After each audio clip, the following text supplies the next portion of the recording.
good afternoon. You tuned into Market Fatafat, the second edition right here on ET now. Amubi and Akapasi. Markets, meantime, just looking a little bit sluggish. We're still down by about, in fact, the selling pressure has once again accelerated and now we are down by 0.6%. So yet again, the 11,300 mark has been given up and the Sensex has seen a crack of 238 points. So significant losses once again witnessed on the markets yet again. 7th straight day of losses. Broader markets as well have slipped in the red. Let's then talk about the big movers and shakers because that's what Market Fatafat is all about. We have with us Soumya Sharma, ET Now's research analyst, and on the technicals we are joined by Sumit Bagari of Choice Broking as well as Richard Jain of Angel Broking. So good morning. Thank you for joining in. Soumya, let's go across to you first for Reliance Industries. Quite a crack after the move that we had seen recently. Well, yes, in fact, the stock has been losing for fourth straight day, down by over 11%. Well, today the stock is down by 3.15% on back of this negative note by Morgan Stanley, where they've downgraded the stock from overweight to equal weight with a target price of 1,349 per share. Well, they believe that upside appears to be limited because of dragging core business. This downgrade has come after 2 years of outperformance. In fact, they say that earnings growth would halve in FY20 after 17% CAGR during FY 17 to 19. Stock down by over 3.2%. All right, so that's RIL. Yes, it's a decline today as well, 3.3% gone. Sumit, we are waiting by for HCL Tech's numbers, which I think in all probability will be out only post-market hours. But ahead of that, a significant decline. In fact, it's I think the sole IT loser as well today in trade. What's your recommendation and observations? Hi, Mumita. Good afternoon. Well, see, most of the IT stocks are looking good to me. As far as the question on HCL Tech is concerned, we feel that it is good support at around 1095-1100 levels. Till the time these levels are not taken away, I think it's better to be on buy side. And on high side, we can expect targets of around 1150. So, for a trading perspective, one can initiate long positions in HCL Tech at the current market price, or on dips in prices till 1110 should be used as buying opportunity, with the stop loss to be placed at 1095 on lower side for the upside target of 1150. And if the stock is able to break 1150 on closing basis, then we can see a move till 1200 levels also. All right, so there you have it. That's a recommendation coming in on HCL Tech. Sumit has a buy here. JMC Projects has delivered its fourth quarter numbers and it's pretty decent. Revenue growth of 30% at 937.5 crore rupees. Profits as well have jumped 42%. Of course, there was that deferred tax credit that further did boost the bottom line number on a net basis. However, even if you strip away that deferred tax credit, still the profit growth is pretty decent at around 39 to 40%. So no cause of complaint at all over there. And JMC Projects is just about managing to hold on despite the weakness in the market. So, more downgrades coming in for Yes Bank, but the stock, in today's trade has been mostly very resilient. Well, yes, there is another downgrade coming in for Yes Bank by India Ratings. They have downgraded the bank's long-term issuer ratings to AA negative from AA positive. Well, they believe the group has a lot of exposure to weak groups and they have not made for adequate provisioning, as a result of which it may just see the stock down, being in pressure. But today the stock, however, is resilient and is gaining by 3.8%. Okay, another stock that is resilient is Tata Motors to meet after so many days of losses, after the stock slipping below 200 rupees. I think there's a bit of a recovery attempt being made by the stock. What are your observations? Yes, you are absolutely right. This stock has broken the support of 200 levels, but the structure is still looking good to me. We feel that till the time the supports of 170, 175 are not taken away, it's better to be on buy side. After a one-way move, it has given correction. Now it's time from where present levels, it should again give a up move. So for a trading perspective, I think one can initiate long positions in Tata Motors at the current market price, with a stop loss to be placed at 175 levels on lower side, and on higher side, the targets can be 200 and then 210 levels in the next couple of days. Right, there you have it. That's the word on Tata Motors, and Sumit seems to be a bit optimistic on this one. Okay, Apollo Tyres, the numbers are flashing for you on your screens, and I think we have a profit figure of 84 crore rupees. massive miss versus the 18-hour poll, which was pegging the figure at 210 crore rupees. The EBITDA number, the revenue number as well seems to be a miss at 4,273 crore rupees. That is not as much of a miss. I think it will be interesting to see what they've delivered on the margin front. Okay, we do have a one-time loss of 100 crores on account of the IL&FS deposit. So I think that's the reason why there is such a huge miss, because I think adjusting for that and net of taxes, maybe the consolidated PAT would have been at approximately 170 crores. But even if you do adjust for the IL&FS provision, it's still a big miss compared to the 18-hour poll. Like I said, our own expectation was a profit figure of 210 crore rupees, but at 84 crores, it's a significantly big miss by Apollo Tyres, even after adjusting that one-time provision for IL&FS. So we have the margin figure as well, which will come up for you on your screens. It'll be important to see how they've done over there, because I'm pretty sure most of the miss on the bottom line is coming in on account of the miss on the EBITDA margin front as well. So revenue is a miss, profit is a miss, margins as well should come up for you on your screens. Okay, there you have it. EBITDA 424 crore rupees. Undoubtedly that too is a miss, because the 18-hour poll was pegging the EBITDA figure at 513 crore rupees. So big miss by Apollo Tyres on all parameters, and you did see that immediate stock reaction as well come by. 9.9% margins dwindled down to single digits.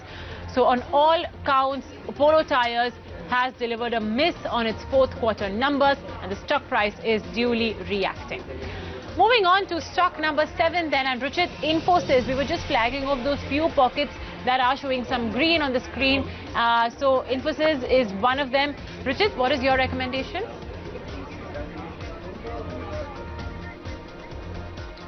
Yeah, hi, very good afternoon. Well, probably, as you said, some of the IT names has been showing some outperformance vis-a-vis the broader markets, which have been showing, witnessing a corrective phase. I think broadly, if we see Infosys last few trading sessions, it has been consolidating in a range, and as of now, there are no signs of any kind of breakout coming from this range. So I think from a near-term perspective, we would see this consolidation getting continued from in the range of 710 to 730. Okay, that's the recommendation on Infosys. Here's a stock we don't talk about very often, Dynamatic Technologies. Now, the company has won an order, signed a long-term contract with Boeing Defense for the building of AFT pylon and cargo ramp for Chinook CH-47. Now, remember, this is an extension of the existing program where Dynamatic is supplying to global requirements as a single source outside of Boeing. So with this, order, essentially the contract is now being extended to 2023. There was a sharp spike in the stock price after this announcement, but subsequently again it's lost out steam. Moving on to the next stock, Ruchit, again out of the outliers, and that's staying resilient as Britannia. However, that too is now just completely about flattening out.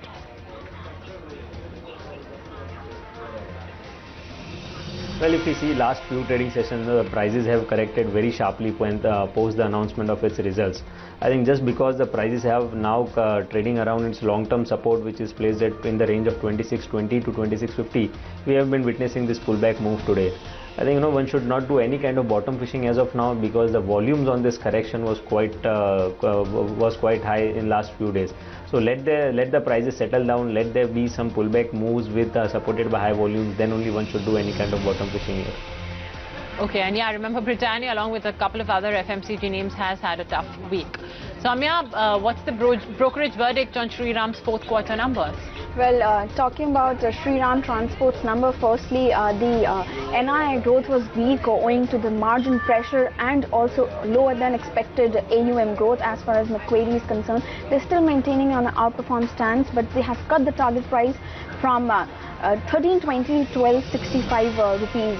They believe that overhang from the proposed merger of the Shriram Group companies still remains on the stock, and they say that weak operating performance was due to slowdown in the lending, and also the NPA reduction was modest when it compared to peers. So the stock is down by over 0.7%. The numbers weren't that great.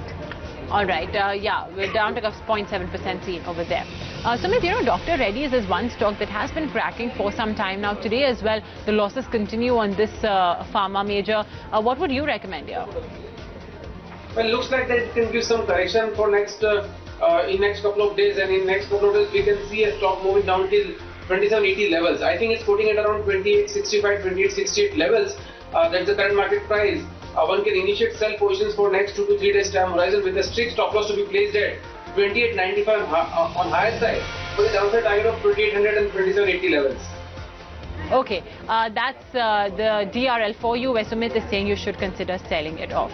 Okay, let's talk about a result reaction seen in JK Paper. What a downtick seen over there. Numbers were not that bad. You had a revenue growth of 7%. But if you see quarterly, there is a decline. This may be on account of the annual shutdown at the JKPM unit during the quarter. So that may have impacted the revenues. However, margins, highest ever, profits as well, highest ever. So this is something that is very encouraging. Profit growth of 53%, in fact, at 112 crore rupees. But yeah, there is the stock price, however, is currently trading with a little bit of trepidation. Richard, today there's a nice reversal seen in some of these media stocks. Sun TV, one of them. It's in fact one of the few gainers as well today in trade. So the prices have already seen a correction of about 17-18% in the last 1 month. We have seen the recent high in the first week of April was around 650. Now, as per one of the technical analysis theory of harmonic patterns, there is a potential reversal zone in the range of 525 to 515. So it seems that post this recent correction, there could be some pullback move. So exit any existing short positions if traders have. All right, so that's of course Sun TV for you. Soumya, what was I think most of the brokerages seem to be pretty optimistic on Tyson after the numbers. Well, yes, that's the case, but when we talk about Jefferies, they're maintaining a hold with a target price of 1100 per share. They said that there was healthy top line, but EBITDA and profits were a miss, and they believe that market share gain would continue despite the challenging industry landscape, and they advise it remain on the sidelines given the stretched valuations. Stock gaining by over 0.5% on back of mixed results. Okay, so that of course is Titan for you, 0.5% higher. ABB India, by the way, as well has delivered its numbers, and it looks like a pretty good set. Brokerages as well seem to be pretty optimistic on the way the company has done in the first quarter of calendar year 2019. Robotics as well as automation is something that has essentially fueled growth. There was margin expansion as well in that division, the robotics and automation division. But yeah, all in all, that's something that drove the overall performance. Base order inflow growth as well was steady, so that's interesting.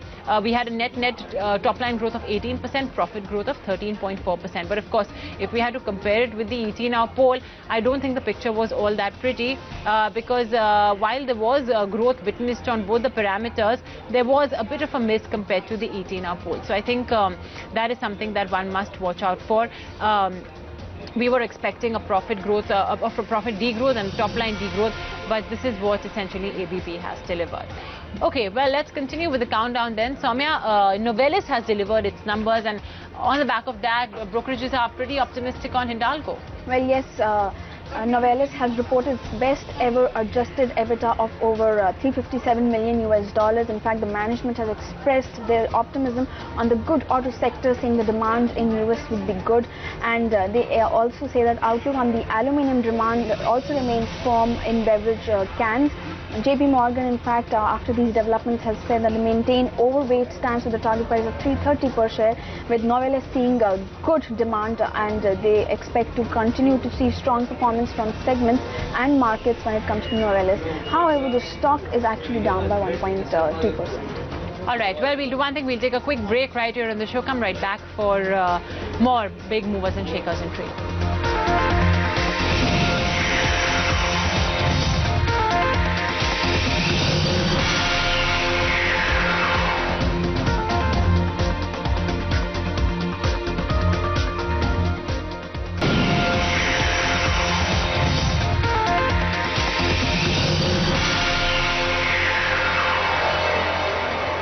You're watching Market Fatafat right here on ET Now, where we are flagging off the big movers and shakers today in trade. One such big buzzer in trade is Dilip Bilkon. Reason being that the company has essentially received the financial closure for one of its projects, which is from the NHAI. Now this does tend to have a positive reaction on the stock price, but I suppose you can attribute it to the general weakness witnessed in the markets that you are seeing red on the screen for Dilip Bilkon. However, it's noteworthy that the stock price actually has come off significantly from the day's high. The project, of course, the subject project is with respect to the Mangalwara-Solapur highways. That is the unit which has received the financial closure for the project. So that's important news. The stock price, like I said, completely given off those gains. Sumit, IOB is one stock we want to flag off. Reason being that, for the last couple of days, regardless of what's been happening in the markets, this one's been a slow and steady gainer. Of course, today it's off the day's high. But what would you make of the stock price move? Indian Overseas Bank. Sumit, I'm talking about IOB. Yeah, see, IOB is looking weak on charts. It looks like that it can give some correction from present levels. It's quoting at around 13.20, and now from here on there is a possibility that we might see a move till 12 rupees. I think it's better to be on sell side with the stop loss to be placed at 14 rupees on higher side for the downside target of 12 rupees. All right, so that's IOB for you. Ruchit, what would you make of this massive move witnessed in e-clerks? Right from the word go, it's seeing losses of more than 8% in trade. So firstly, this has already been a low counter volume if we see within this sector. And yesterday the stock prices closed around its 200-day moving average, and there was a huge gap down opening today. Post this gap down opening, there has been follow-up selling as well. So definitely I think the structure is still weak, and we could see further correction from current levels. So traders should avoid any kind of bottom pushing in this counter here. Okay, yeah, more than 8% gone, and Ruchit is saying it's best to avoid this stock at this juncture. Soumya, let's talk about Varun Beverages. Just came out with its first quarter numbers. How were the numbers looking? Well, they were very good, pretty much good numbers for Q1 calendar year 19. The revenue was up by 23% to nearly 1,381 crore rupees. Talking about the profit, it was stood at 40 crore versus 19.7 crores coming in the corresponding quarter last year. Even on the operating profit front, the EBITDA was up by 26.5%. Margins also were pretty much stable at 15.8% versus 15.4% in the last year. So pretty much a good set of numbers for Varun Beverages. All right, so that's Varun Beverages. After all the give and take, it's still gaining about 0.25%. Sumit, J&K Bank today as well is seeing massive selling pressure. What would you make of the move? I'll say the stock is looking weak to me. We feel that from here on there is a possibility that we might see some more correction till 46, 47 levels. It's quoting at around 52.10, 52.20. It's better to be on sell side at the current market price. And on high side, the resistance is placed at around 55 levels. So that should be the stop loss for short positions for the downside target of 46, 47 levels. All right, so it's a clear-cut sell coming in on a J&K Bank, and yes, the stock price as well has seen quite a correction. Ruchit, DCB Bank has been seeing some traction of late. What would you recommend here?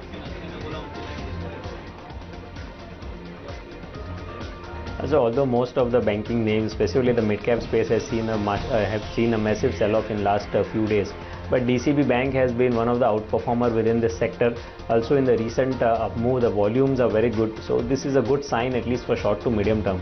I think irrespective of what movement we are seeing in the market, the stock would continue to outperform till the levels of 195 to 200 are held on. Okay, so that's Ruchit flagging off a positive trend that he is witnessing on a DCB today in trade. Let's move on and talk about the next stock in focus, and that is Sri Renuka Sugar. It had its board meet yesterday wherein a couple of things were actually flagged off. One of them being that its Mauritius unit has actually entered into an agreement with a foreign investor. This is a potential investor actually. It's a term sheet with a potential investor to explore a transaction which may result in Sri Renuka ceasing to hold more than 50% of shareholding and actually giving up control completely over this unit and of course over the subsidiaries as well of that unit. Of course, the term sheet is still in very, very early days, but we did see the sharp uptick come by in the stock price earlier on in the day. But again, in line with the rest of the markets, you are seeing the stock price as well completely flatten out. Moving on to stock number 25 then and 23 then, and Soumya, KAC International, I don't think how are the numbers essentially? Because the stock price certainly is in the red. Well, yes, talking about the stock price, in fact, the numbers were pretty much marginally improvement in Q4 on all fronts. The profit was up by odd 1.2%, even the revenues was up by just 5%. Talking about the margins, they were pretty much stable at around 10%. So, marginal improvement seen in Q4 earnings. Stock, however, down by 2.6%. All right, so that's KEC International result reaction seen over there. Sumit, sale, yesterday as well, we saw these minor gains coming in. Today, we were seeing it for the most part of the day, but there was a sharp crack witnessed in the markets and in the stock price of SAIL as well, and now we're at the day's low. What would you recommend here? It's looking weak on charts. It has given correction in last 3 to 4 days time horizon. Now, looking at the chart, it seems that from here on, we can see some more correction, in which the stock can touch levels of around 48 or even till 47 levels. I think it's better to go sell side at 52.20, 52.50 with a stop loss to be placed at 54 levels on higher side for the downside target of 48 levels. Okay, so there you have it. It's a sell call coming in over there. Richard, let's talk about Motherson Sumi. Day after day, correction witnessed in this, a fall witnessed in this stock price.